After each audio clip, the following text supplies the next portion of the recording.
Hello, आप सभी का स्वागत है हमारे यूट्यूब चैनल पे। आज हम पढ़ेंगे कक्षा 10 की एनसीईआरटी चैप्टर नंबर 5। जो चैप्टर का नाम है जैव परक्रम। जैव परक्रम के बारे में पढ़ेंगे, ठीक है। तो चलिए हम इसको स्टार्ट करते हैं। आप चैनल पर नए हो तो चैनल को लाइक, शेयर और सब्सक्राइब करना प्लीज ना भूलें। चलिए हम वीडियो को स्टार्ट करते हैं। तो हम जैव तथा अजैव में अंतर कैसे स्पष्ट करेंगे। तो मतलब निर्जीव और सजीव में अंतर कैसे स्पष्ट करने के लिए कोई कहे तो आप कैसे करेंगे कि यदि हम कुत्ते को दौड़ते हुए देखते हैं या गाय को जुगाली करते हुए देखते हैं अथवा गली में एक इंसान जोर से चीखते हुए देखे तो हम समझ जाते हैं कि क्या यह सजीव है। क्या यह सजीव है। यदि कुत्ता, गाय, इंसान सो रहे तो हम कैसे पता करेंगे कि ये सजीव है या निर्जीव है। तब भी हम यही सोचेंगे कि यह सजीव है। लेकिन हम यह कैसे जानेंगे कि हम उन्हें ऐसे पता लगाते हैं कि हम उन्हें सांस लेते देखते हैं तो हम जानते हैं कि क्या सजीव है। क्या है सजीव है।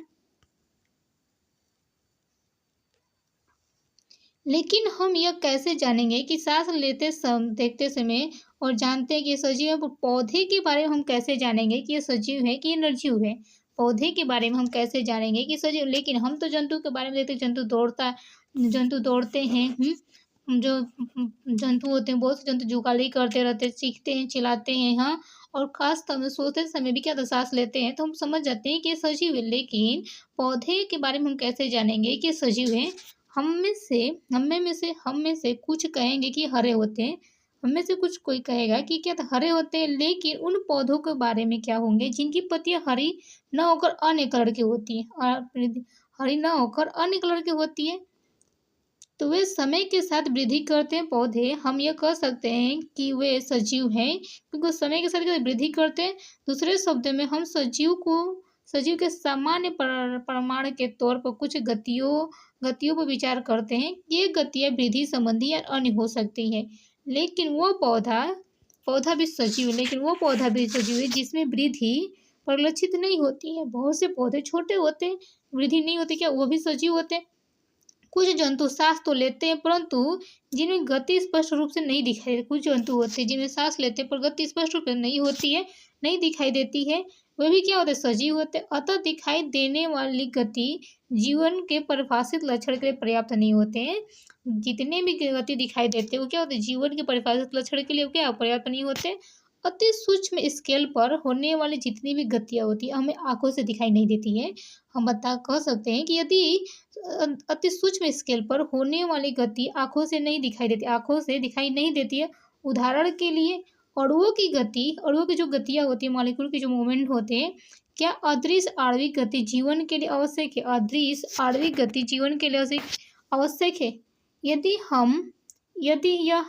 हम यह प्रश्न किसी व्यवसायी जीव विज्ञान से करें तो उसका उत्तर सकारात्मक होगा। व्यवसायिक जीवन से करें तो क्या उसका उत्तर क्या सकारात्मक होगा। वास्तव में विषाणु के अंदर आणविक गति नहीं होती है। वास्तव में जो विषाणु होते हैं उनमें उनके अंदर क्या होता है, आणविक गति नहीं होती जब तक किसी कोशिका को संकलित नहीं करते हैं। जब तक वास्तव में जो होता है वो विषाणु के अंदर वो आणविक गति नहीं होती। जब तक वो किसी कोशिका के अंदर संपर्क न करे तब तक उसमें कोई आणविक गति नहीं होती है।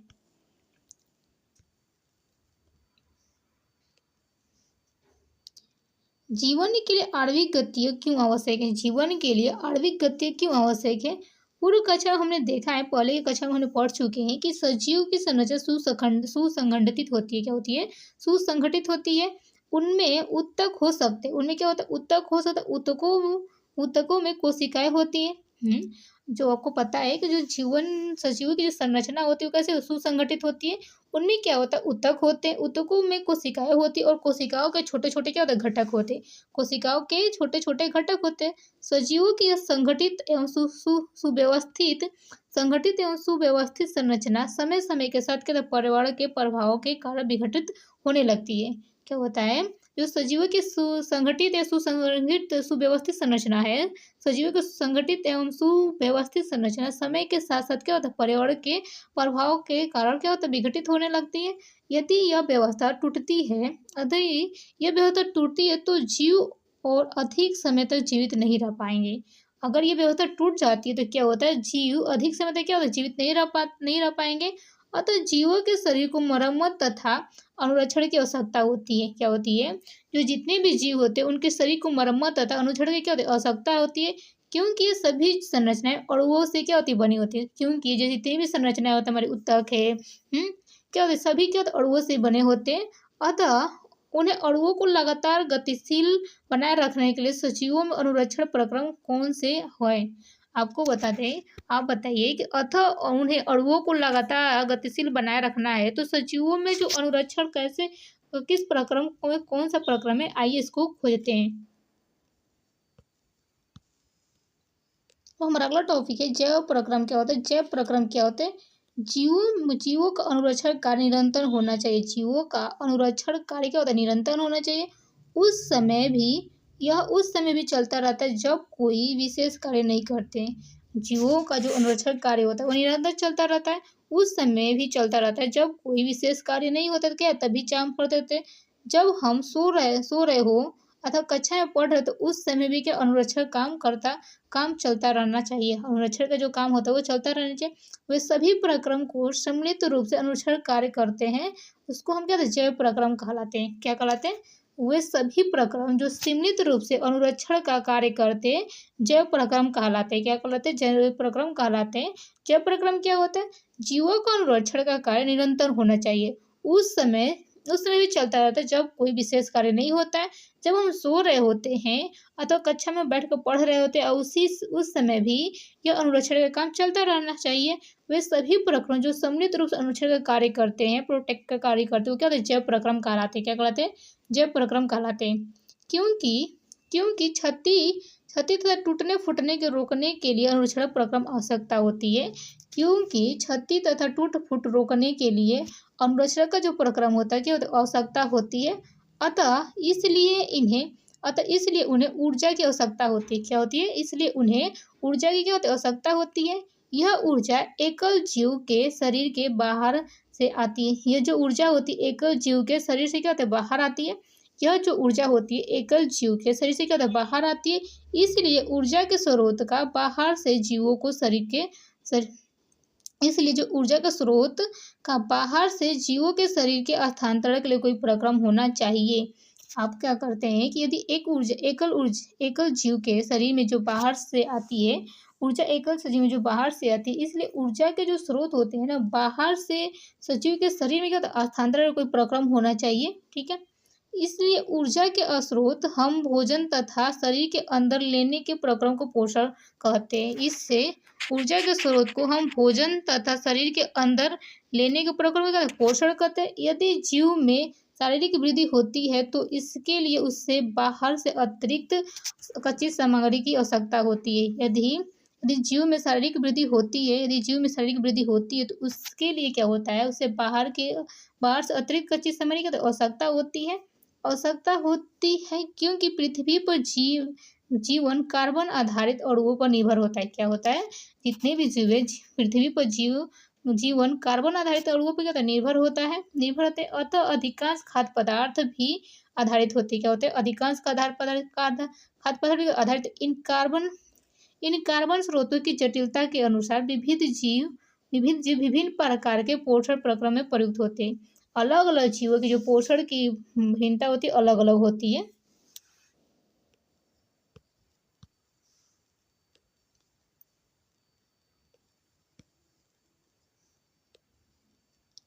चूंकि पर्यावरण किसी जीव के नियंत्रण में नहीं है। चूंकि जो पर्यावरण किसी एक जीव के नियंत्रण में नहीं है, अतः ऊर्जा के बाह्य स्रोत विविध प्रकार के हो सकते हैं। जो ऊर्जा हमको चाहिए उसकी जो बाह्य स्रोत है तो विविध प्रकार के, तो विभिन्न प्रकार के हो सकती है।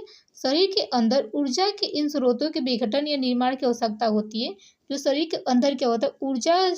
शरीर के अंदर ऊर्जा के इन स्रोतों के विघटन या निर्माण की क्या आवश्यकता होती है जिससे यह अंततः ऊर्जा के एक समान स्रोत से परिवर्तन हो जाने चाहिए। यह विभिन्न आणविक गतियों के लिए एवं विभिन्न जीव शारीरिक अनुरक्षण तथा सागर की वृद्धि के लिए आवश्यक अणुओं के निर्माण के में उपयोगी है। क्या उपयोगी? इसके लिए शरीर के अंदर रासायनिक क्रियाओं की एक श्रृंखला की आवश्यकता होती है। इसके लिए शरीर के अंदर रासायनिक क्रियाओं की एक श्रृंखला की आवश्यकता होती है।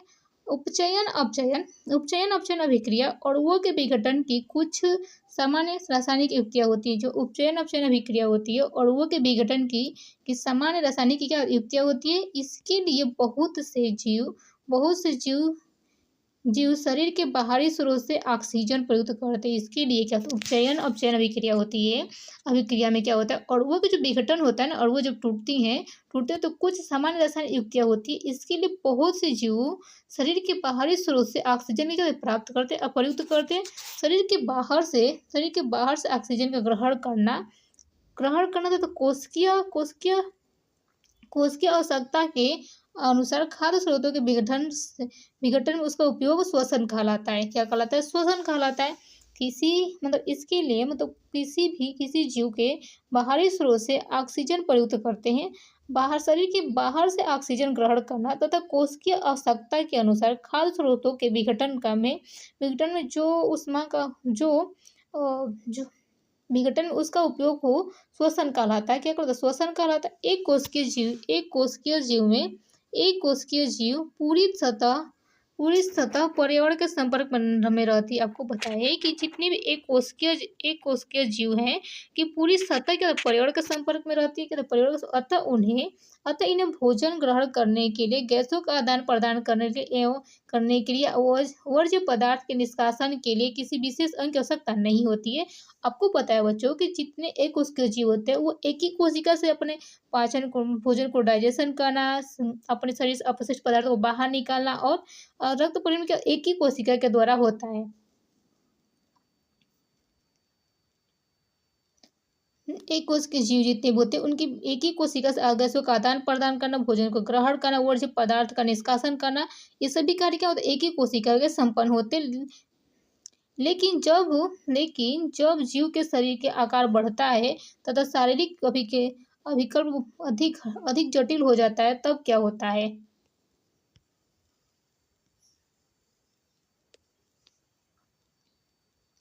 लेकिन जब जीव के शरीर का आकार बढ़ता है तथा शारीरिक अभिकल्प अधिक जटिल हो जाता है, तब क्या होता है? बहुकोशिकीय जीवों के सभी कोशिकाएं में अपने आसपास के पर्यावरण के सीधे संपर्क में नहीं रह सकती है।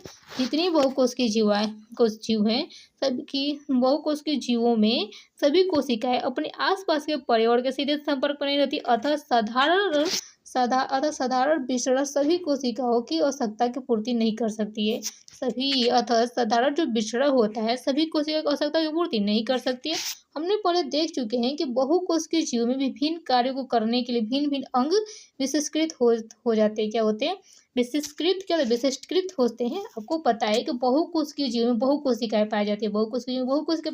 जितने भी बहुकोशिकीय जीव होते हैं उनके विभिन्न जीवों में विभिन्न कार्यों के करने के लिए विभिन्न अंग होते हैं। क्या होते हैं? विभिन्न अपाचन के लिए अलग सा अंग होता है, श्वसन के लिए अलग सा होता है, जो अपशिष्ट पदार्थ को निकालने का शरीर से होता है उसका अलग से ऑर्गन होते हैं। हम इन विशिष्टकृत ऊतकों से तथा जीवों के शरीर के उनके संगठन से परिचित है। क्या होते हैं? हम इन विशिष्टकृत ऊतकों तथा जीवों के शरीर में उनके संगठन से क्या परिचित है।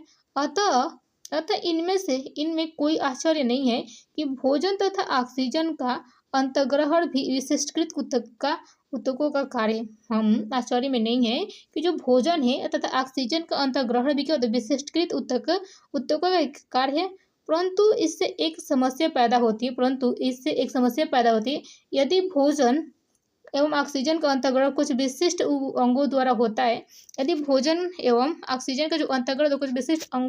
है, परंतु शरीर के सभी भागों को इतनी आवश्यकता होती है, इनकी आवश्यकता होती है। इस स्थिति में भोजन एवं ऑक्सीजन को एक स्थान दूसरे स्थान तक ले जाने के लिए वहन तंत्र की आवश्यकता होती है। ऑक्सीजन को एक स्थान से दूसरे स्थान तक, भोजन एवं ऑक्सीजन को एक स्थान से दूसरे स्थान तक ले जाने के लिए वहन तंत्र की आवश्यकता होती है।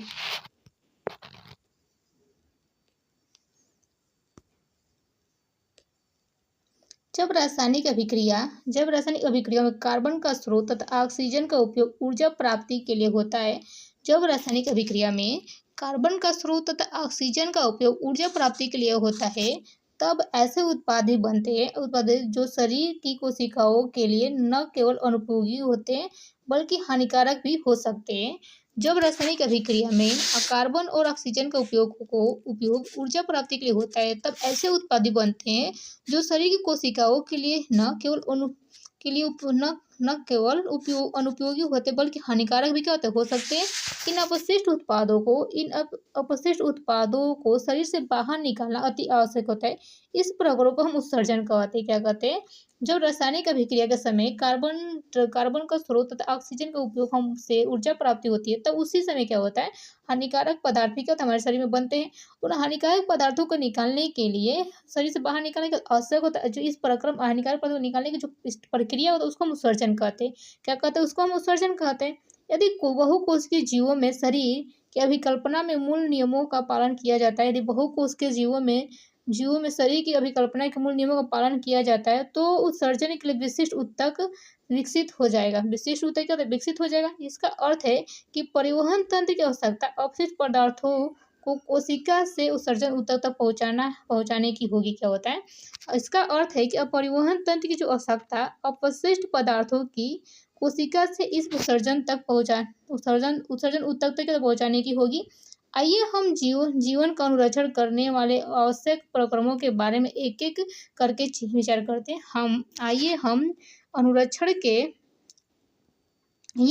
हम जीवन का अनुरक्षण करने वाले आवश्यक प्रक्रमों के बारे में एक-एक करके विचार करते हैं। ठीक है?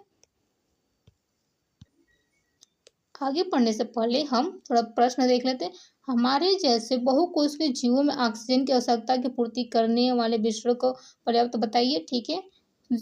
कोई वस्तु सजीव है, इसका निर्धारण करने के लिए हम किसका मापदंड का उपयोग कर सकते हैं? ठीक है? किसी जीव द्वारा किन किन कच्ची सामग्रियों का उपयोग किया जाता है, इनके बारे में देखते हैं। जीवन के अनुरक्षण के लिए अब किन प्रक्रम की आवश्यकता होती है? चलिए, अब हमारा अगला टॉपिक है पोषण। पोषण क्या होता है उनके बारे में चलिए देखते हैं।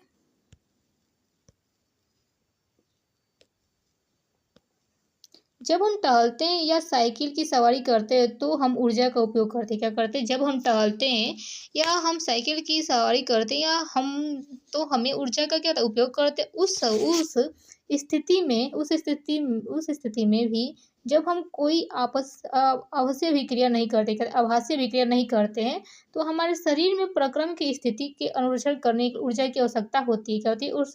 ऊर्जा की आवश्यकता होती है। वृद्धि, विकास, प्रोटीन संश्लेषण आदि में हम बाहर से भी पदार्थ की आवश्यकता होती है। यह ऊर्जा का स्रोत तथा पदार्थ हम खाते हैं या वो भोजन है। क्या हम खाते हैं? वो भोजन है। जब हम टहलते हैं बच्चों या साइकिल से सवारी करते हैं तो हमें ऊर्जा का उपयोग करते हैं। क्या होता है? हमें एनर्जी की जरूरत पड़ती है। उस स्थिति में भी जब हम कोई आभासी क्रियाकलाप नहीं करते, क्या करते? कोई आभासी क्रियाकलाप नहीं, हमारे शरीर के प्रक्रम की जो स्थिति के अनुरक्षण करने के लिए ऊर्जा की आवश्यकता होती है, जिससे हमें वृद्धि, विकास, प्रोटीन संश्लेषण आदि में हम बाहर से भी पदार्थ की आवश्यकता होती है। वृद्धि के लिए, विकास के लिए, प्रोटीन संश्लेषण हमें आदि में भी बाहर से पदार्थ की आवश्यकता होती है। यह ऊर्जा का जो स्रोत प्राप्त होता है वो पदार्थ जो है वो हम खाते हैं या भोजन कहते हैं। ठीक है? वो भोजन होता है। ठीक है? जिससे हमें हमारे शरीर के विकास हो सके, क्या होती है, हमें जरूरत होती है। सजीव अपना भोजन कैसे प्राप्त करते हैं? जितने भी सजीव वो अपना भोजन कैसे प्राप्त होते हैं, ये हमारा टॉपिक है। सभी जीवों में ऊर्जा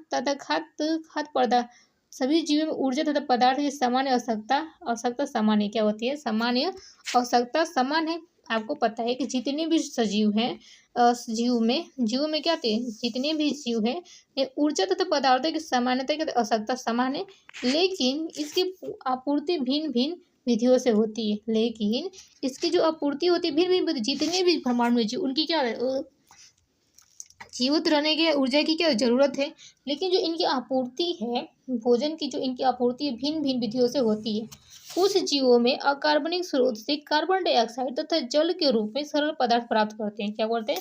कुछ जीव होते हैं जिनमें अकार्बनिक स्रोत से कार्बन डाइऑक्साइड तथा जल के रूप में सरल पदार्थ प्राप्त करते हैं। ये जीव स्वपोषी होते हैं। क्या होते हैं? ये जीव स्वपोषी होते हैं, जिनमें सभी हरे पौधे तथा कुछ जीवाणु है आते हैं, जिनमें कुछ जीव होते हैं जो अकार्बनिक स्रोत से कार्बन डाइऑक्साइड और जल के रूप में सरल पदार्थ का उपयोग मतलब सरल पदार्थ प्राप्त करते हैं। ऐसे जीव को हम सजीव का स्वपोषी कहते हैं। ठीक है, इनमें जिनमें सभी जिनमें हरे पौधे तथा कुछ जीवाणु आते हैं। क्या होते हैं? हरे पौधे तथा कुछ अन्य जटिल पदार्थ अन्य जटिल अन्य जीव जटिल पदार्थ का उपयोग करते हैं। इन जटिल पदार्थों को सरल पदार्थों में खंडित करना अनिवार्य होता है। कुछ जीव होते हैं जो जटिल जटिल पदार्थ का उपयोग करते हैं और इन जटिल पदार्थों को सरल पदार्थों में विघटित खंडित करना अनिवार्य होता है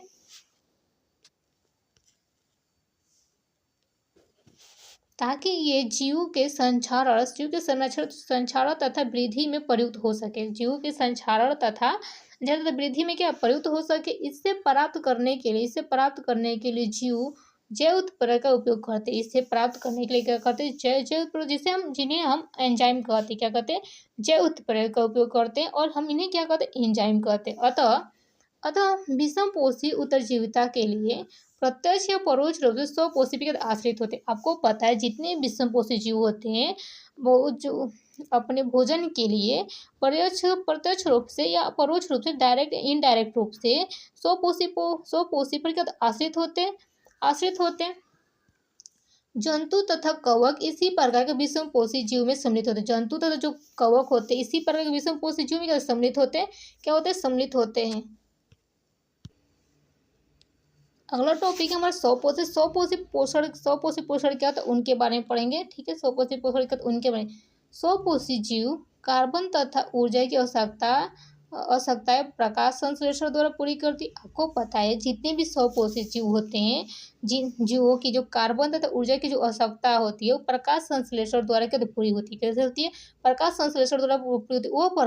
वह प्रक्रम जिसमें स्वपोषी बाहर से लिए पदार्थों को ऊर्जा संचित रूप में परिवर्तित कर देता है वो जिसमें क्या करता है? वह प्रक्रम जिसमें स्वपोषी बाहर से लिए पदार्थ को ऊर्जा संचित रूप में क्या परिवर्तित कर देते ऊर्जा को संचित रूप में परिवर्तित कर देते हैं। हाँ, ये पदार्थ कार्बन डाइऑक्साइड तथा जल के रूप में लिए जाते हैं। ये पदार्थ क्या होते हैं? कार्बन डाइऑक्साइड तथा जल के रूप में क्या लिए जाते हैं, जो सूर्य के प्रकाश तथा क्लोरोफिल की उपस्थिति में कार्बोहाइड्रेट में परिवर्तित कर दिए जाते हैं। क्या होते हैं? जो सूर्य के प्रकाश तथा क्लोरोफिल की जो उपस्थिति में क्या होता है कार्बोहाइड्रेट में परिवर्तित कर दिए जाते हैं। क्या होते हैं? कार्बोहाइड्रेट में परिवर्तित कर दिए जाते हैं।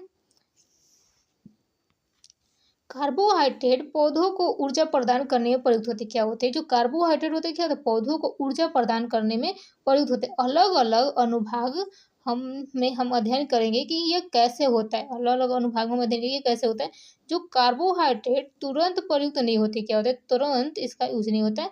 उन्हें मंड के रूप में संचित कर लिया जाता है। क्या होता है? स्टार्च के रूप में क्या होता है? जो पौधे होते हैं कार्बोहाइड्रेट बनाते हैं उस कार्बोहाइड्रेट तुरंत उपयुक्त मतलब यूज नहीं करते। उसको क्या करते हैं? उनको मंड के रूप में स्टोरेज कर रख लेते हैं।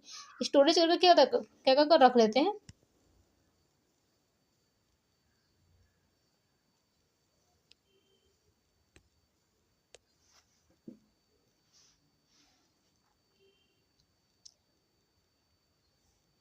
रख लिए जाते ताकि यह असंरक्षित आंतरिक ऊर्जा की तरह कार्य करेगा। यह सुरक्षित आंतरिक ऊर्जा की तरह कार्य करेगा तथा पौधों द्वारा आवश्यकता अनुसार प्रयुक्त कर लिया जाता है। क्या होता है? जो पौधे होते हैं कार्बोहाइड्रेट का जो स्टार्च के रूप में कार्बोहाइड्रेट स्टोरेज करते हैं उसको क्या होता है कि आवश्यकता अनुसार क्या उसका यूज कर लिया जाता है पौधों द्वारा।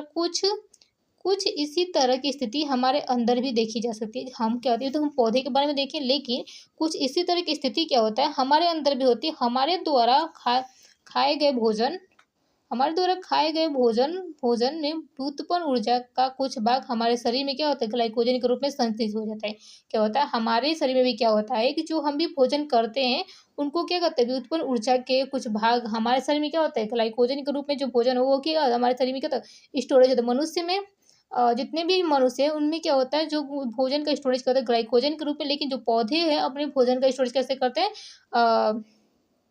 मंड के रूप में। ठीक है, मंड के रूप में जो कार्बोहाइड्रेट जो पौधे बनाते हैं कार्बोहाइड्रेट का उसका स्टोरेज कैसे करते हैं प्लांट अपने अंदर मंडी के रूप में। लेकिन जो मनुष्य में क्या होता है वो जो मनुष्य में जो कार्बोहाइड्रेट का स्टोरेज होता है ग्लाइकोजन के रूप में होता है। ठीक है,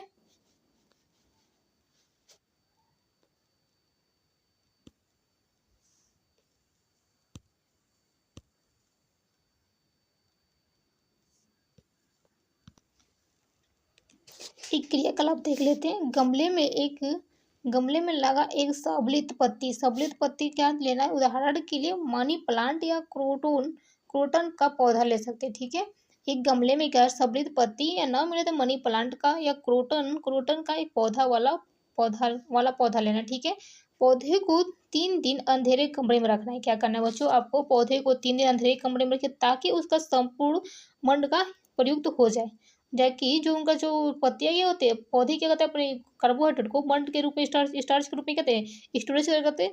तो आपको क्या करना है, पौधे को लाना है, पौधे को पत्तियों को लाना है, उसको 2-3 दिन के लिए अंधेरे कमरे में, जिससे उसका जो मंड है उसका यूज हो सके। ठीक है, अब अब पौधों को लगभग 6 घंटे के लिए सूर्य के प्रकाश में रखना है। अब पौधों को क्या 6 घंटे के लिए सूर्य के प्रकाश में रखना। पौधे से एक पत्ती तोड़ देना। पौधे से एक पत्ती को तोड़िए और इसमें हरे भाग को अंकित करिए तथा उन्हें एक कागज पर ट्रेसर कर कीजिए। क्या करें? ट्रेस कीजिए। कुछ मिनट के लिए इस पत्ती को उबलते पानी में डाल देना। क्या करना है? उबलते पानी में डालना है। इसके बाद इसे अल्कोहल से भरे बीकर से डुबा देना है। अल्कोहल भरे बीकर में डुबा देना है। इस बीकर को सावधानी से जल उष्मक तक रखकर तब तक गर्म करिए जब तक अल्कोहल उबलने ना लगे। अब क्या करना है? पत्ती के रंग क्या होता है? विलयन का रंग कैसा हो जाता है?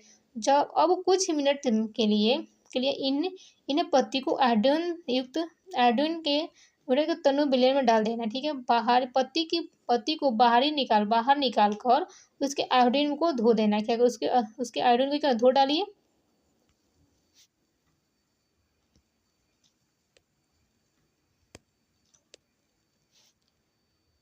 धो देना। पत्ती के रंग फिगर में दिखाया गया। फिगर में अवलोकन कीजिए। प्रारंभ में पत्ती का जो ट्रेसर किया था उससे इसकी तुलना करिए। पत्ती के विभिन्न भागों में मंड की उपस्थिति के बारे में निष्कर्ष कीजिए।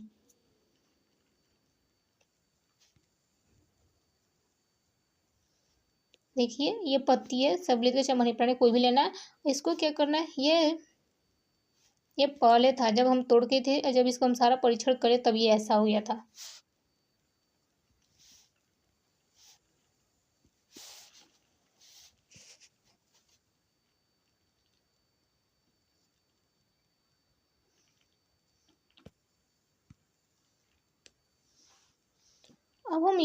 अब हम अध्ययन करते हैं कि पौधे कार्बन डाइऑक्साइड कैसे प्राप्त करते हैं। हम अध्ययन करते हैं कि पौधे जो होते हैं कार्बन डाइऑक्साइड कैसे प्राप्त। कक्षा 9 में हमने रंध्र की चर्चा की थी। हमने रंध्र के बारे में, स्टोमेटा के बारे में, रंध्र के बारे में पढ़े थे। रंध्र के बारे में क्या पढ़े थे? जो पत्ती की सतह पर सूक्ष्म छिद्र होती क्या होती है? जो पत्तियां होती है उनकी सतह पर सूक्ष्म छिद्र होते हैं। प्रकाश संश्लेषण के लिए गैसों का अधिकांश आदान प्रदान इन्हीं छिद्रों द्वारा होता है। आपको पता है बच्चों, जो रंध्र होते हैं पत्तियों की सतह पर जो सरफेस पर छोटे छोटे छिद्र होते हैं और प्रकाश संश्लेषण के लिए गैसों का अधिकांश आदान प्रदान इन्हीं छिद्रों के द्वारा होता है। प्रकाश संश्लेषण के गैसों का जो अधिकांश आदान प्रदान इन्हीं छिद्रों के द्वारा क्या होता है। लेकिन यहाँ यह जानना भी आवश्यक है कि गैसों का आदान प्रदान तने जड़ और पत्तियों की सतह से भी होता है। यह भी जानना आवश्यक होता है कि जो गैसों का जो आदान प्रदान होता है खाली पत्तियों से ही नहीं, तने तथा जड़ और पत्तियों की सतह से भी क्या होता है। तो रंध्र पर्याप्त मात्रा में जल की हानि भी होती है। आपको पता है रंध्र से प्रकाश संश्लेषण ही नहीं होता, रंध्र से ये भी होता है कि जो पर्याप्त मात्रा में जल की भी हानि होती है।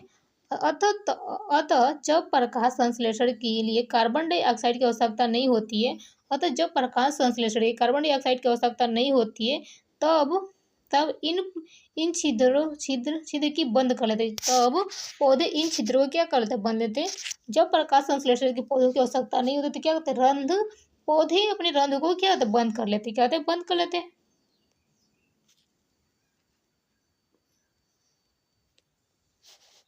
छिद्रों का जो छिद्र होते हैं रंध्र होते हैं, रंध्रों का खुलना तथा बंद होना कोशिका द्वार मतलब कोशिका द्वार का एक कार्य है। कोशिका द्वार का क्या एक कार्य? छिद्रों का खुलना और बंद होना क्या एक कोशिका द्वार का कार्य होता है।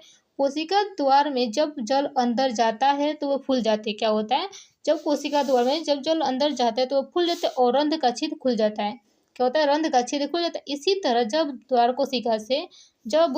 कोशिका सिकुड़ती है तुरंत क्या होता है, छिद्र बंद हो जाता है। जब क्या होता है बच्चों कि जब द्वार कोशिका में जब जल जल अंदर की ओर जाता है, अंदर जाता है तो वो फूल जाती है और मतलब मोटी फैल जाती है तो फूल जाती है। और छिद्र क्या होता है, खुल ओपन हो जाता है।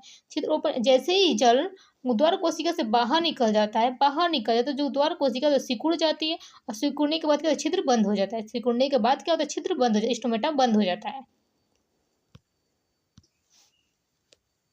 देखिए ये स्टोमेटा है। देखिए स्टोमेटा ये द्वार कोशिकाएं होती है, इसमें जो जल होता है ये जल यहाँ पर आता है, ये क्या होता है, इससे फूल जाती है और क्या होता है, छिद्र रंध्र छिद्र क्या होता है, ओपन हो जाता है, रंध्र छिद्र होता है। जैसे ही द्वार कोशिका से जल बाहर निकल जाता है, बाहर निकल जाता है तो क्या होता है, इस छिद्र को से जो रंध्र छिद्र होते हैं बंद हो जाते हैं। देखिए खुला है और बी नंबर ए फिगर में खुला है और बी फिगर में क्या बंद हुआ है। ये प्रायोगिक व्यवस्था पोटेशियम हाइड्रोक्साइड के साथ पोटेशियम हाइड्रोक्साइड के बिना, ये बेलचार को यूज किया गया है। ठीक है,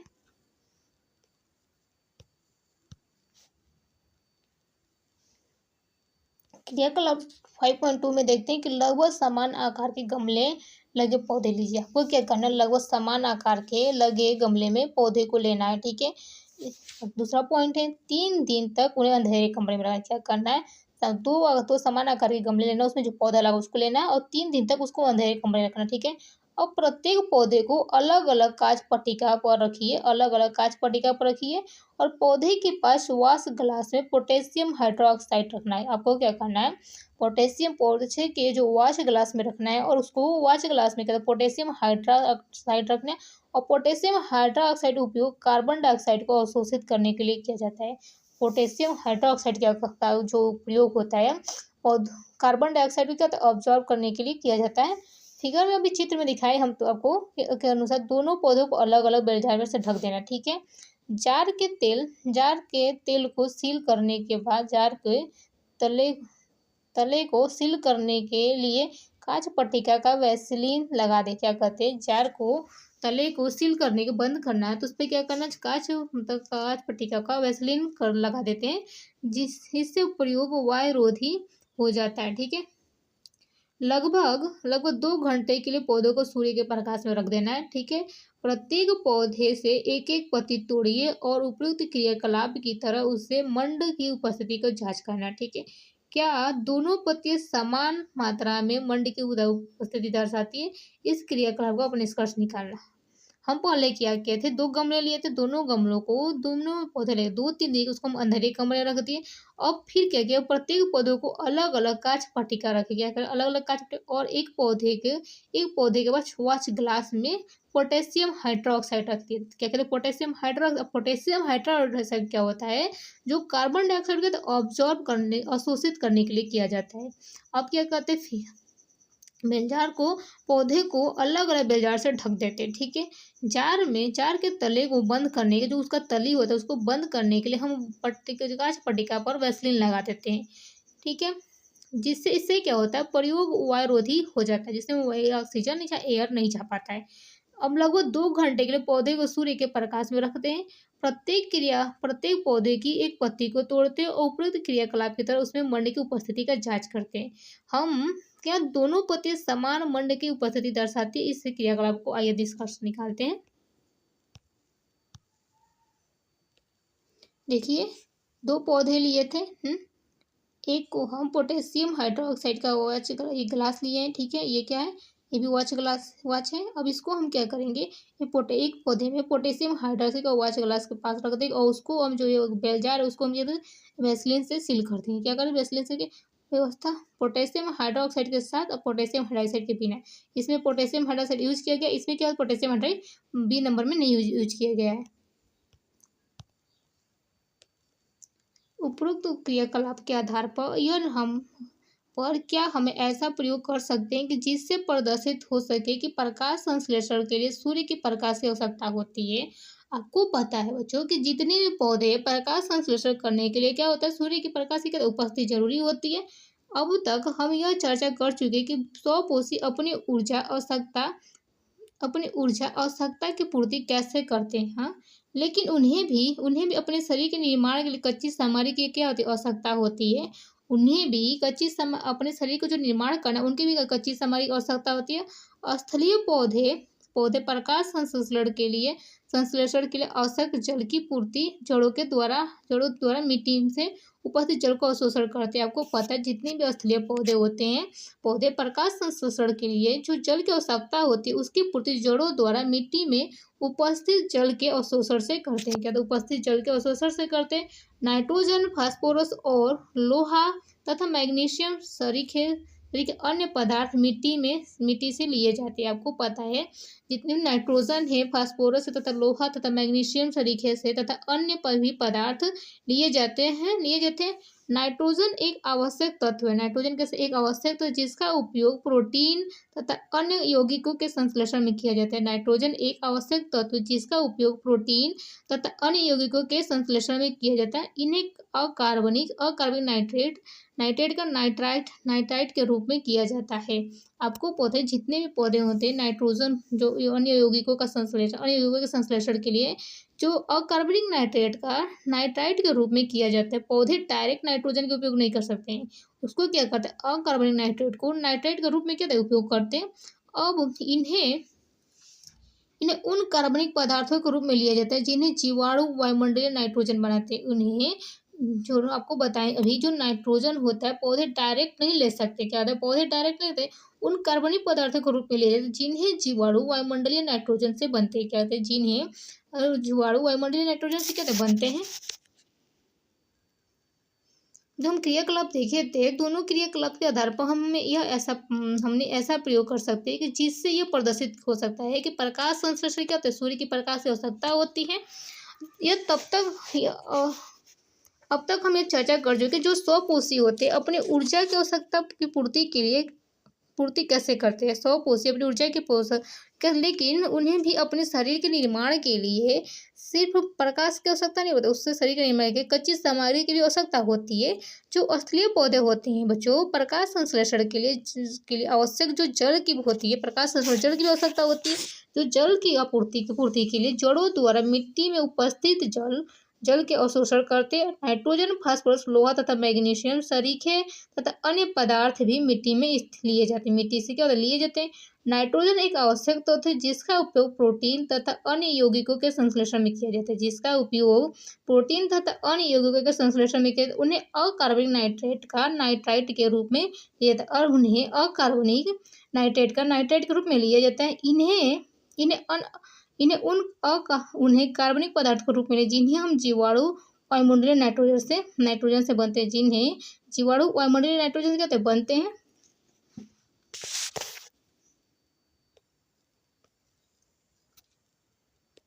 अब हमारा अगला टॉपिक विषम पोषण क्या होता है, विषम पोषी पोषण क्या होता है उनके बारे में पढ़ेंगे।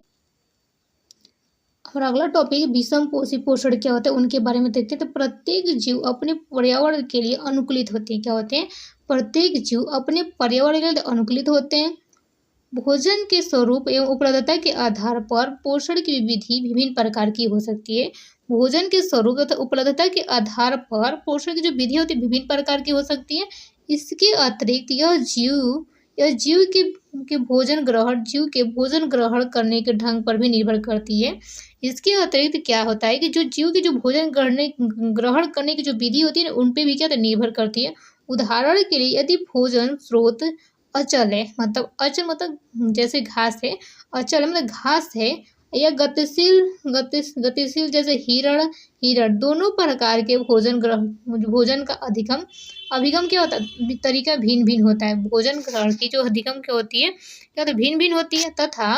तथा गाय तथा शेर किस पोषक का उपयोग करते हैं। आपको पता है गाय क्या खाती है, घास भूसा खाती है, लेकिन जो शेर होता है वो मांस खाते हैं। क्या होता है, मांस का उपयोग करता है। जीव द्वारा भोजन ग्रहण करने और उसके उपयोग अनेक युक्तियाँ होती है। उनके उपयोग के अनेक युक्तियाँ होती हैं। कुछ जीव भोज्य पदार्थ का विघटन शरीर के बाहर ही कर देते, तथा और तब उसका अवशोषण करते। कुछ जीव होते हैं जो भोजन का विघटन शरीर के बाहर कर देते और तब उसका क्या अवशोषण होता है। फफूंदी, कवक, ईस्ट तथा मशरूम आदि कवक इसके उदाहरण है।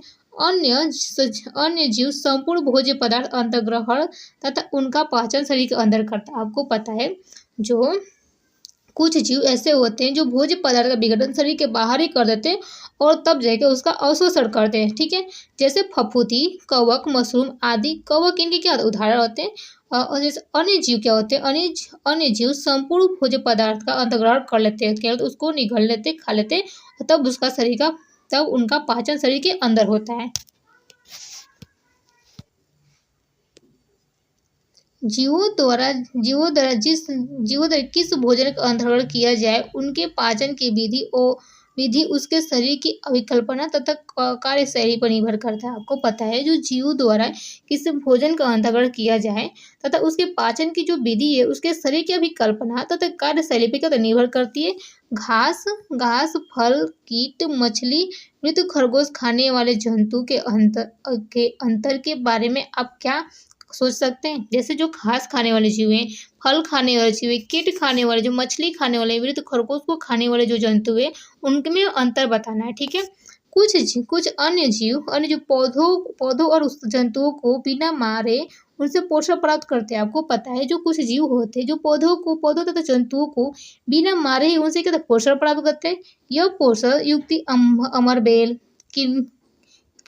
किलनी, जू, लीची, कृमि सरीखे बहुत से जीव द्वारा प्रयुक्त होते हैं। आपको पता है जू क्या करते हैं, हमारे शरीर में क्या हमारे सर्प होते हैं, हमारे बालों में होते हैं जू। ये क्या करते हैं, दूसरे हमारे जितने भी हमारे शरीर में ब्लड है उसको क्या चूसने का कार्य करते हैं, उसको चूसने का। फीता-कृमि हमारे स्टमच में पाया जाता है, वो भी क्या करता है।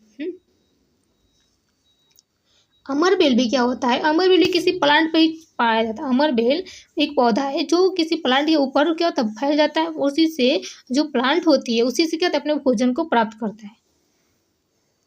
अब हमारा अगला टॉपिक है जीव अपना पोषण कैसे करते हैं। जीव अपना पोषण कैसे करते हैं उनके बारे में पढ़ेंगे। ठीक है, क्योंकि भोजन और उसके अंतर्ग्रहण की विधि भिन्न भिन्न होती है। जो जीव होते हैं उनका अपना पोषण कैसे करते हैं, क्योंकि जो भोजन और उनके अंतर्ग्रहण की जो विधि होती है जीव में क्या भिन्न भिन्न होती है। ठीक है, अतः विभिन्न जीवों में पाचन तंत्र भिन्न भिन्न होती है। एक कोष के जीवों में भोजन संपूर्ण सतह से लिया जा सकता है। आपको पता है एक कोशिकीय जीव में जो भोजन संपूर्ण सतह से लिया जाता है, लेकिन जीवों की जटिलता बढ़ने के साथ साथ विभिन्न कार्य करने वाले अंग भी विशिष्ट हो जाते हैं। लेकिन जो जीवों की जो जटिलता वो बढ़ती जाती है और उसके साथ साथ विभिन्न कार्य करने वाले अंग भी क्या विशिष्ट होते हैं। उदाहरण के लिए अमीबा कोश के सतह से अंगुली जैसी स्थलीय प्रवध की मदद से भोजन को ग्रहण करती है। अमीबा के जो कि ये केंद्र की ये खाद्य और क्या कहती है, अमीबा क्या होते हैं उंगली की तरह ऐसे ऐसे प्रवध बनाती है और इसी को भोजन को अंदर क्या ऑब्जर्व करती है। ठीक है, अमीबा कोशिकीय सतह के अंगुली जैसे अस्थायी प्रवध की मदद से भोजन ग्रहण करता है। अतः यह प्रवध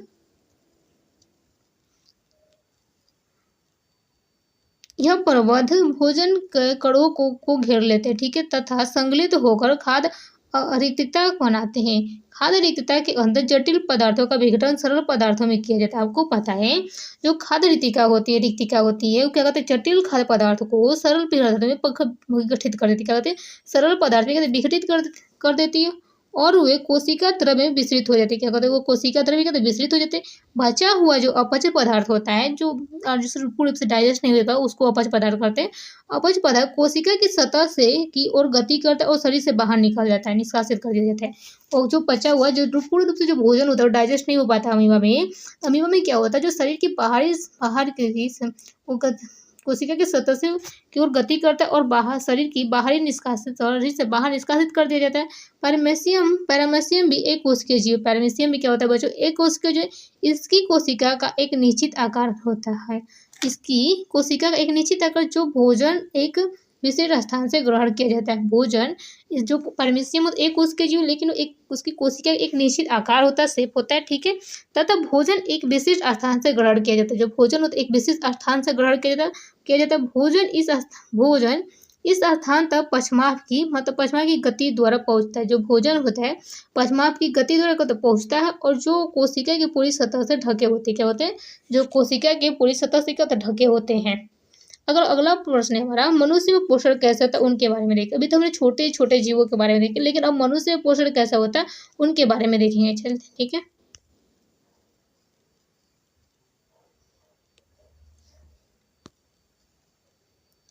मनुष्य में पोषण मनुष्य में पोषण आहार नाल मूल रूप से मुंह से गुदा तक विस्तृत होता है। मनुष्य में क्या होता है बच्चों, मनुष्य में आहार नाल जो होता है, जो हमारा डाइजेशन होता है, आहार नाल वो पूर्ण रूप से मुंह से हमारे माउथ से स्टार्ट होता है और हमारे गुदा तक क्या होता है, विस्तृत एक लंबी नली होती है। ठीक है, अभी हम आपको फिगर में दिखाते हैं। ठीक है, फिगर 5.6 में देखेंगे कि हम इस नली के विभिन्न भागों को देख सकते हैं। हम इस नली के विभिन्न भागों तक जो भोजन हमारे शरीर की एक बार में प्रविष्ट हो जाता है, जो भोजन हमारे शरीर में एक ही बार में प्रविष्ट हो जाता है, उसका क्या होता है, हम यहाँ इस प्रकरण में चर्चा करेंगे। इससे पहले एक हम क्रियाकलाप देख लेते हैं। क्या करते हैं, क्रियाकलाप देख लेते हैं।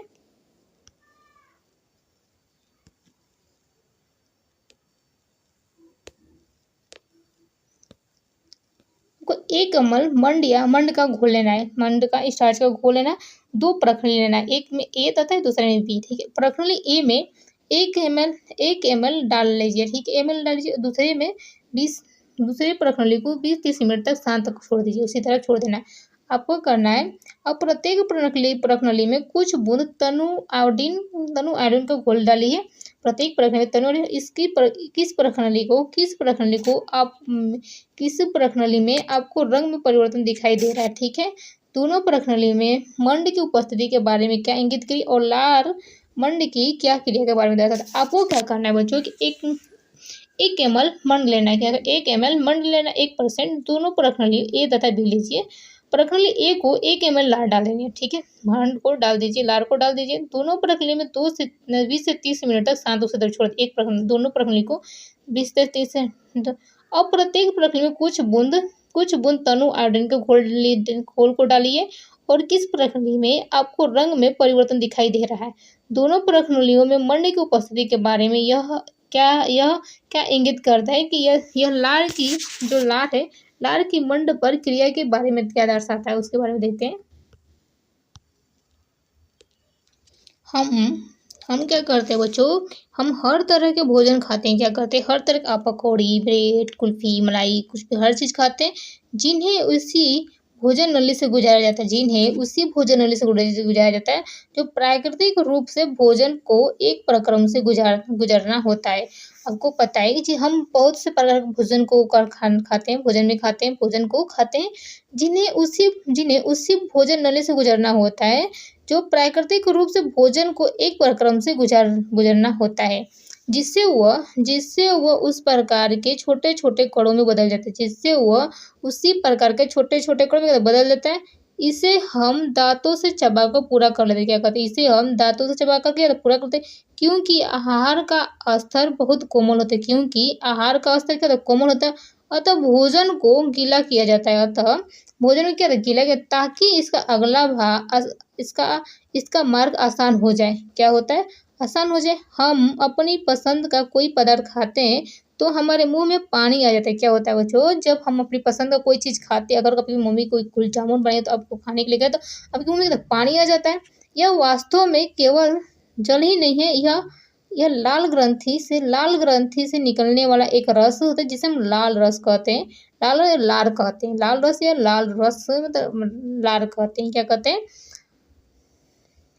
हम क्या करते हैं, तरह-तरह के भोजन खाते हैं। आपको भोजन उसी नली से गुजरना होता है, प्राकृतिक रूप में भोजन को एक प्रक्रम से गुजरना होता है, जिससे वो उसी प्रकार के छोटे-छोटों में क्या बदल जाता है, उसी प्रकार के छोटे-छोटे कणों में क्या बदल जाता है।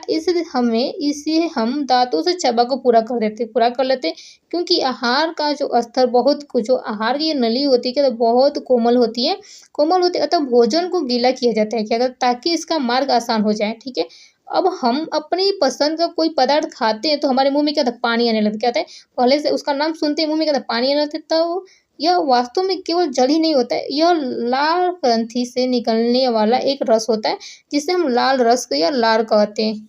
जिस भोजन को हम खाते हैं उसका दूसरा पहलू उसकी जटिल रचना है। क्या होता है, जिस भोजन को हम खाते हैं इसका दूसरा पहलू या उसकी जटिल संरचना है। क्या होता है जटिल रचना? इसका यदि इसका अवशोषण आहार नाल द्वारा करना करना है,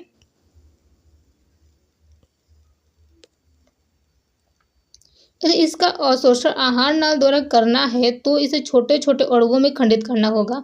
आपको बता दें इसका यदि उसका दूसरा पूर्ण जटिल संरचना है, तो यदि इसको हमको आहार नाल में अवशोषण एब्जॉर्प्शन अवशोषण आहार नाल द्वारा करना होता है, तो इसे छोटे छोटे अणुओं के खंडित करना होगा। ठीक है, यह प्रक्रम जैव उत्प्रेरक द्वारा किया जाता है। यह प्रक्रम जैव उत्प्रेरक जिन्हें हम एंजाइम कहते हैं। क्या कहते हैं? जिन्हें हम एंजाइम करते हैं।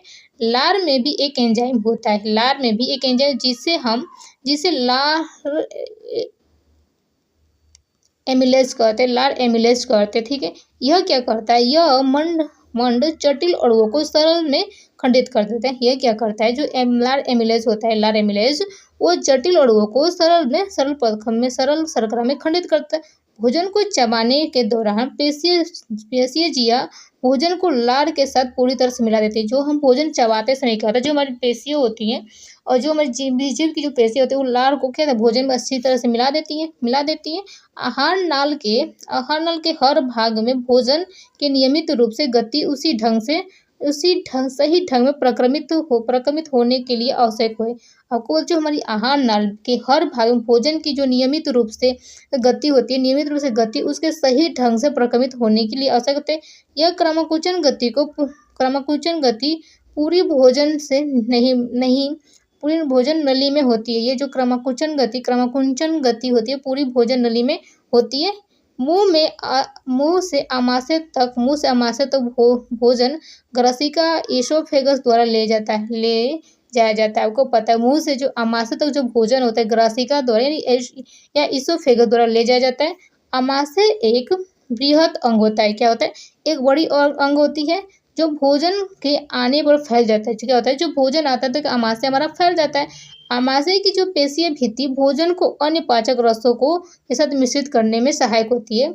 जो आमाशय की जो पेशियाँ होती है ना, जो भित्तियाँ होती है आमाशय की, जो भोजन को क्या अन्य पाचक रसों के साथ मिश्रित करने में सहायक होती है। क्या होती है? सहायक होती है।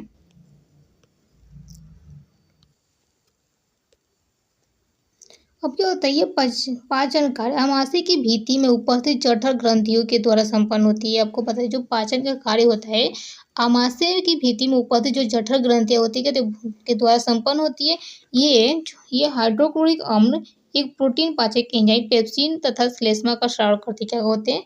जो आमाशय होते हैं आमाशय में कहते हैं एक हाइड्रोक्लोरिक अम्ल तथा एक प्रोटीन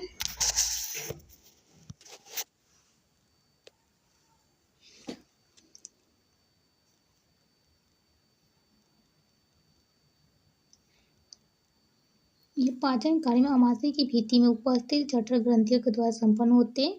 जो हाइड्रोक्लोरिक अम्ल एक प्रोटीन पाचक एंजाइम में क्या होता है? एक हाइड्रोक्लोरिक अम्ल एक प्रोटीन पाचक एंजाइम पेप्सिन तथा श्लेष्मा का स्राव करता है। जो आमाशय में क्या होता है? आमाशय में एक हाइड्रोक्लोरिक अम्ल होता है। हाइड्रोक्लोरिक अम्ल प्रोटीन पाचक एंजाइम पेप्सिन तथा श्लेष्मा का क्या स्राव करते हैं। हाइड्रोक्लोरिक अम्ल एक अम्लीय माध्यम तैयार करता है। क्या होता है? एक अम्लीय माध्यम तैयार करता है जो पेप्सिन एंजाइम की क्रिया की सहायता से होता है। जो पेप्सिन एंजाइम की क्रिया से सहायता होता है। आपके विचार में अम्ल और कौन सा कार्य करता है? आपके विचार में अम्ल कौन सा कार्य करता है? सामान्य परिस्थितियों में श्लेष्मा आमाशय के आंतरिक स्तर की अम्ल से रक्षा करती है। जो सामान्य परिस्थितियों में जो श्लेष्मा है आमाशय के आंतरिक स्तर को क्या रक्षा करती है? अम्ल से क्या रक्षा करती है? हमें बहुधा वयस्कों में एसिडिटी अथवा अम्लता की शिकायत करते हुए सुना है। क्या जितने भी बड़े होते हैं उनमें मतलब बेसिक रूप से होता है एसिडिटी चाहे अम्लता की शिकायत करते हैं कि यह क्या इसका संबंध उपरोक्त विषय से नहीं होता है। आमाशय में भोजन जब क्षुद्रांत में प्रवेश आमाशय से भोजन जब छोटी आंत में प्रवेश करता है, छोटी आंत में क्षुद्रांत में प्रवेश करता है, यह अवरोधनी पेशी द्वारा नियंत्रित होता है। क्या होता है? अवरोधनी पेशी द्वारा क्या नियंत्रित? क्षुद्रांत आहार नाल का सबसे लंबा भाग है। छोटी आंत को ही हम क्षुद्रांत कहते हैं। क्षुद्रांत क्या होता है? आहार नाल का सबसे लंबा भाग होता है। प्रत्येक कुंडलित होने के कारण यह सतह स्थान में अवशोषित होती है। यह सतह स्थान में क्या अवस्थित होती है? कुंडलित या अत्यधिक बहुत कुंडलित होने के कारण क्या सतह स्थान में क्या अवस्थित अवस्थित होती है। विभिन्न जंतुओं में क्षुद्रांत की लंबाई उनके भोजन के प्रकार के अनुसार अलग-अलग होती है। जितने बहुत से जंतु होते हैं जिसकी जो छोटी आंत होती है विभिन्न जीवों में जंतुओं में उनके भोजन के आकार के अनुसार अलग-अलग होती है। घास खाने वाले शाकाहारियों में सेलुलोज पचाने के लिए लंबी क्षुद्रांत की आवश्यकता होती है। आपको पता है जितने भी जानवर हैं घास खाने वाले होते हैं उनकी जो सेलुलोज का पाचन करने के लिए जो क्षुद्रांत होता है वो लंबी क्षुद्रांत की जो लंबी लंबाई का आवश्यकता ज़्यादा होती है। मांस का पाचन सरल है। मांस का पाचन जो होता है सिंपल रूप से हो जाता है। अतः बाघ जैसी मांसाहारी जो छोटी आंत होती है छोटी होती है। अतः बाघ जैसे भी जो बाघ जो है मांसाहारी भोजन करने वाला है जो उसकी छोटी आंत होती है छोटी होती है अपेक्षा शाकाहारी जंतु की।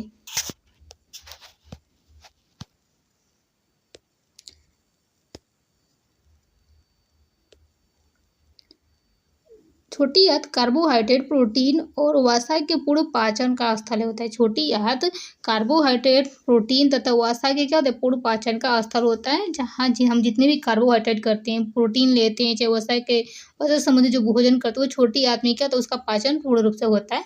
इस कार्य के लिए यह लीवर तथा अग्नाशय पैंक्रियाज से स्राव का प्राप्त करती है। इसके कार्य के लिए लीवर तथा पैंक्रियाज अग्नाशय से स्राव सिक्रेशन को प्राप्त करती है।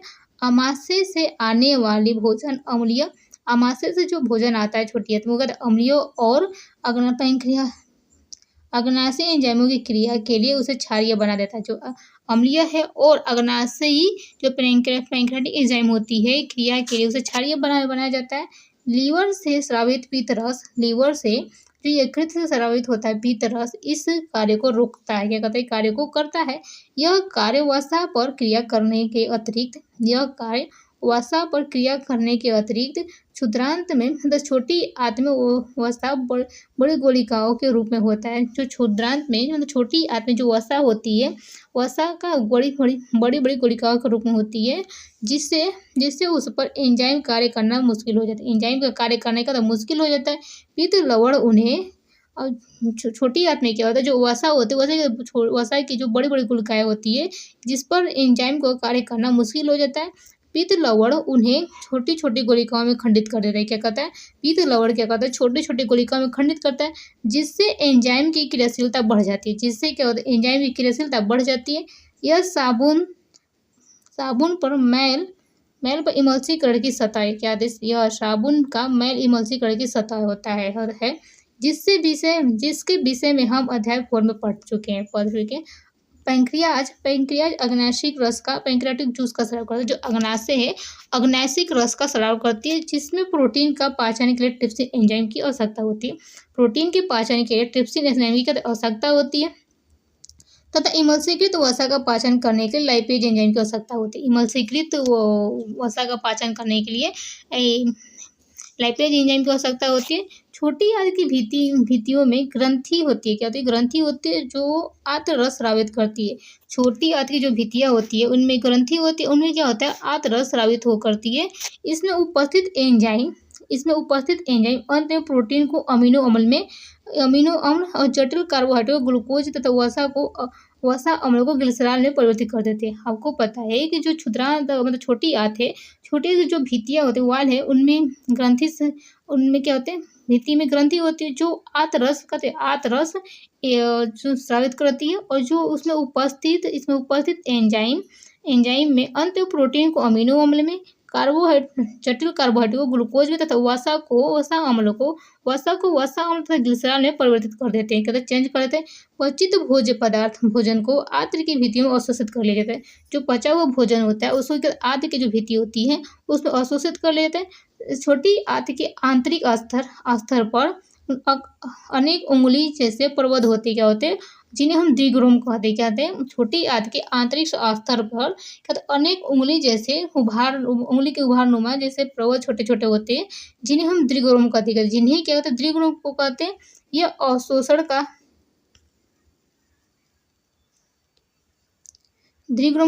अवशोषण का सतही क्षेत्र बढ़ा देती है। क्या होते हैं जो भोजन के ऑब्जर्व करने की जो सतह होता है उसको क्या होता है द्विग्रोम बढ़ा देते हैं। में रुधिर वाहिकाओं की बहुरूपता होती है। दीर्घ रोग में रुधिर वाहिकाओं की दीर्घ रोग में क्या होता है, रुधिर वाहिकाओं की बहुरूपता होती है, बहुता होती है, जो भोजन को अवशोषित करके शरीर की प्रत्येक कोशिकाओं तक पहुंचाते हैं। जो दीर्घ रोग होते हैं, रुधिर की वाहिकाओं की बहुतायत होती है, जो भोजन को अवशोषित करके प्रत्येक कोशिकाओं तक पहुंचा देती है। क्या करते हैं, प्रत्येक कोशिकाओं तक पहुंचा देते। यहाँ इसका उपयोग ऊर्जा प्राप्त करने एवं नए ऊतकों के निर्माण और पुराने ऊतकों की मरम्मत में होता है। और जो ऊर्जा को बनाया था, उस ऊर्जा को छोटी आंत में जो दीर्घरोम होते हैं उसको अवशोषित करके उसे प्रत्येक कोशिका में पहुंचा देते हैं। अब इसका उपयोग कहाँ होता है बच्चों, इसका उपयोग ऊर्जा प्राप्त करने के लिए, जो नए ऊतक का निर्माण करने के लिए, और जो पुराने ऊतक जो क्षति हो जाते हैं, चाहे टूट फूट जाते हैं, उनकी मरम्मत करने में हो जाता है। अब क्या होता है, बिना पचा हुआ भोज्य पदार्थ बड़ी आंत में आ जाता है। बृहदान्त का मतलब होता है बड़ी आंत। क्या होता है, बड़ी आंत। जो बिना पचा हुआ भोजन बड़ी आंत में वो बृहदान्त्र में भेज दिया जाता है, और जहाँ दीर्घरोम इस पदार्थ में जल का अवशोषण कर देते हैं। क्या कहते हैं, जल का अवशोषण कर लेते हैं। दीर्घरोम होते हैं जो इस पदार्थ में से जल का एब्जॉर्ब कर लेते हैं। जो बचा कुछ जल होता है उस भोजन में, जो छोटी आंत में पूर्ण से भोजन नहीं पच पाता, उसको बड़ी आंत में भेज दिया जाता है। अपचा भोजन को बिना पचा भोजन को फिर क्या होता है, जहाँ वहाँ पे क्या होता है, दीर्घरोम क्या करते हैं, इस पदार्थ को जो बचा हुआ भोजन में होता है, अपचा भोजन में जल होता है, उसको दीर्घरोम अवशोषण करते हैं तथा अन्य पदार्थ गुद्दा द्वारा शरीर से बाहर निकाल देते हैं। क्या करते हैं, अन्य पदार्थ होता है शरीर से गुद्दा द्वारा बाहर निकाल दिया जाता है। इस वर्ज्य पदार्थ को बहिक्षेपण गुद्दा अवरोधिनी द्वारा नियंत्रित किया जाता है। जो वर्ज्य पदार्थ को बहिक्षेपण गुद्दा अवरोधिनी द्वारा अनियंत्रित किया जाता है।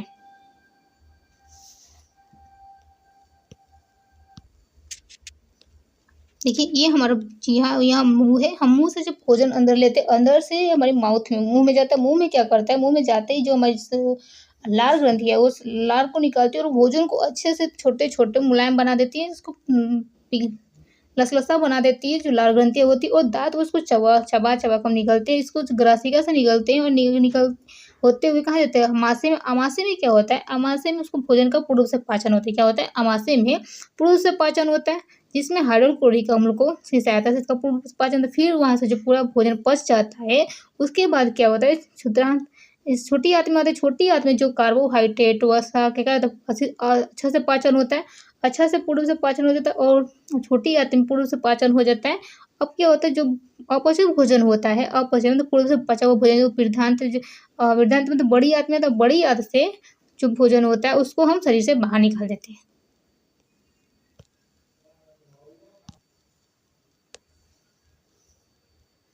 अब हमारा अगला टॉपिक दंत क्षरण कैसे होता है। दंत का क्षरण कैसे होता है। दंत क्षरण तथा दंत क्षय इनेमेल तथा डेंटिन के सने मृदुकरण के कारण होता है। जो हमारे दांत होते हैं गिरने लगते हैं, झड़ने लगते हैं, चाहे टूटने लगते हैं, वो कैसे उसको दंत क्षरण करते हैं। दंत क्षय इनेमेल तथा डेंटिन के मृदुकरण के कारण होता है।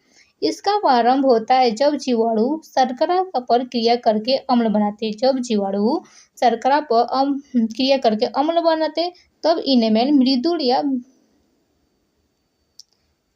विखनिजीकृत हो जाते। अनेक जीवाणु कोशिका खाद्य कणों के साथ मिलकर दांतों पर चिपक कर दंत पलांक बना देते हैं। क्या कहते हैं, दंत पलांक बना देते हैं, और पलांक दांतों को ढक लेता है। क्या कहते हैं, पलांक दांत को ढक लेते हैं। इसलिए लार अम्ल को उदासीन करने के लिए दांत सतह पर तक नहीं पहुंच पाती। जो अम्ल होती है,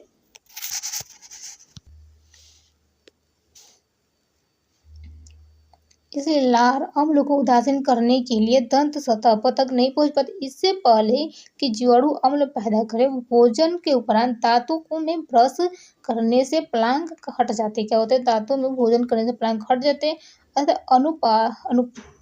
अनुपचारित रहता है, और जो सूक्ष्म जीव मज्जों में प्रवेश कर सकते हैं तथा जलन संक्रमण कर सकते हैं।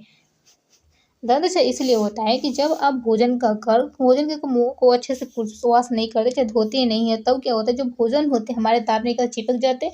जो जीवाणु होते हैं वो हमारी शर्करा को अम्ल क्रिया करके अम्ल बना देते हैं। क्या कहते हैं, अम्ल जो हमारे इनेमेल पे जाकर चिपक जाते हैं, हमारे दांतों पे चिपक जाते हैं।